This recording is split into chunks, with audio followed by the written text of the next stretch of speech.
It's not that I didn't try. I wrote things drunk before. I just made sure nobody ever heard them or saw the lyrics. You know, his daughter is sort of singing back to him. That one gets me every time. You'll hear about famous people, whether it's actors, you know, if it's Mel Gibson or Britney Spears, because they're famous. Right. You know, you're not going to hear about a carpenter who ODs at home because he shoots up too much smack. Alexis on fire. Wolf Mother, Finger 11. Anti-flag. Lily Allen. Chaos. And you're watching the Adlercast. Hey, how's it going? Brian Adler here from Adlercast. Not sure if you know this or not, but did an interview with Chris Cornell. Did you do an interview with Chris Cornell? No, I didn't think that you did. I did. And it was awesome. Check it out, Chris Cornell. Right here on the Adlercast. Whoa!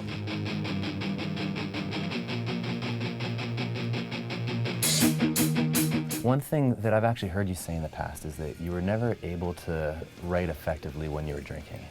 And I wonder, why is that, do you think? I don't know. I think, you know, alcohol is like it's the only drug that actually affects your entire brain. You know, it would do this one thing that's good, I suppose, for someone in terms of the expressionism, which is it kind of relieves you of your fear and you become less inhibited.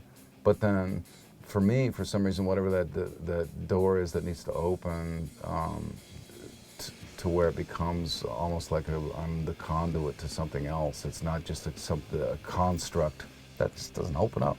I think alcohol just sort of dumbs that, whatever that is, down or shuts that down. And other drugs too, and nothing ever made me more inspired or more able or capable as a songwriter. It's not that I didn't try.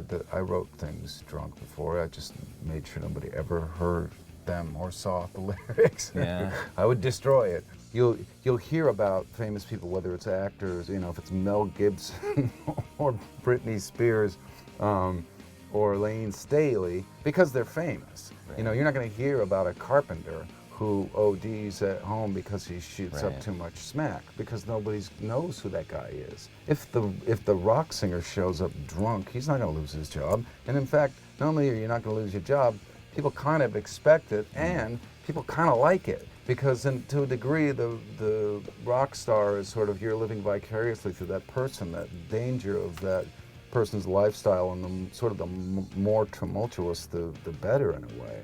It's almost supported. Yeah. And I think that's where guys like, you know, like Lane kind of got into trouble, because if you're about to lose your job and you don't have any other prospects and you don't have any money and you're sleeping on somebody's couch, those are all like really hugely motivating factors to like cleaning up your act. But if you don't have any of those concerns, you know, what is your motivating factor? Because it's a tough thing to get over.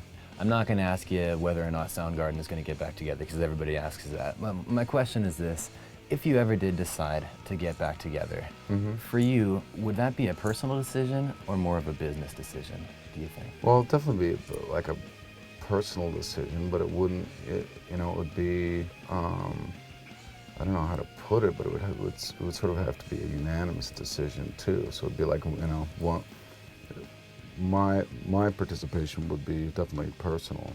As far as the business side of it, I don't think Soundgarden ever did anything for a business decision, really.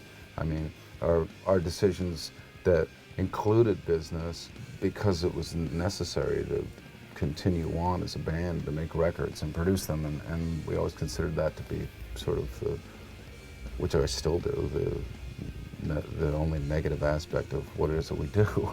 But you can't be naive and not realize that it's a business. But you know, we never made any creative decisions based on business ever. It was actually kind of tough to sing the first couple times when I was recording it, because of the, you know, you sort of feel the weight of the subject matter.